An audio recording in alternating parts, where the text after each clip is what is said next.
Good evening, everybody. Steve Garrett here. Just thought I'd shoot a little video to talk about some of the things that have been rolling around my brain today. This week I've been having extreme rushes of spiritual energy concerning the vitality of the spoken word, the life that it gives, the chains that it can break, the liberty that it can evoke.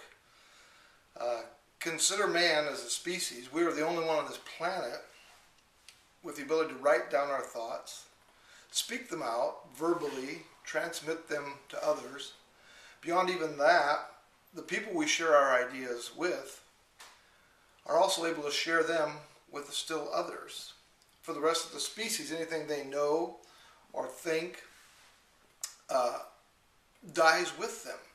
But because we have the ability to just speak and to write our words, they can be broadcast long after our demise.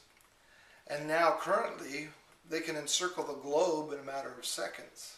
As soon as I post this message, it will be available to people in every corner of this planet, should they be a member of this fine establishment known as the Internet.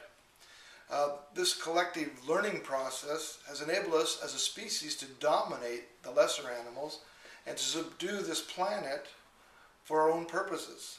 The main problem that I see with this power of the spoken written word is that all too often the power is abused and manipulated by evil forces to subjugate others to gain advantage instead of ensuring harmony and peace on the planet.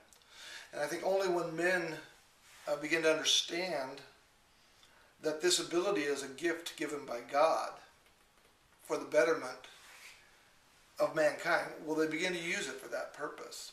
That would truly be heaven on earth. That better usage of this ability begins with our own thoughts. The inner dialogue of our own mind can shape our viewpoints and our emotional and spiritual climate.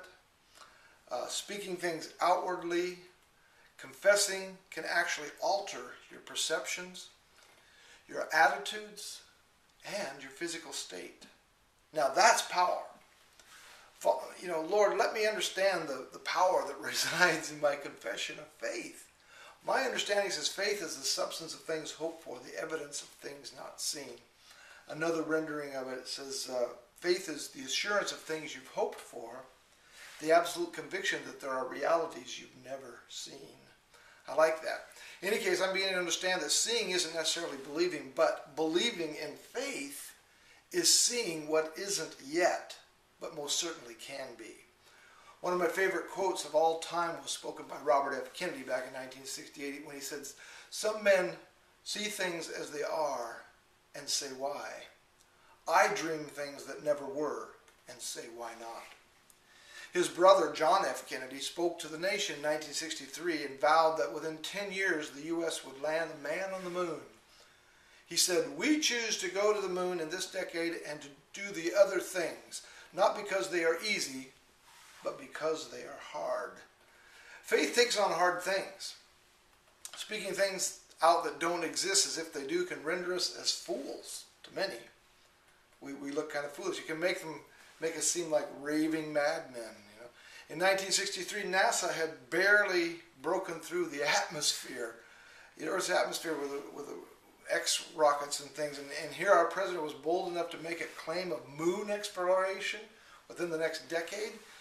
But history teaches us that the future belongs to the bold. So why squander your words speaking defeat and doom? I tell the kids at my high school, you are going to live in the house that you build. And you build that house a lot with your words. So I, for one, am choosing to speak life and prosperity and change and love. I choose to broadcast on a frequency that breaks chains and empowers others. I choose to see things before they exist. I choose faith. That's my word for today. Have a wonderful day.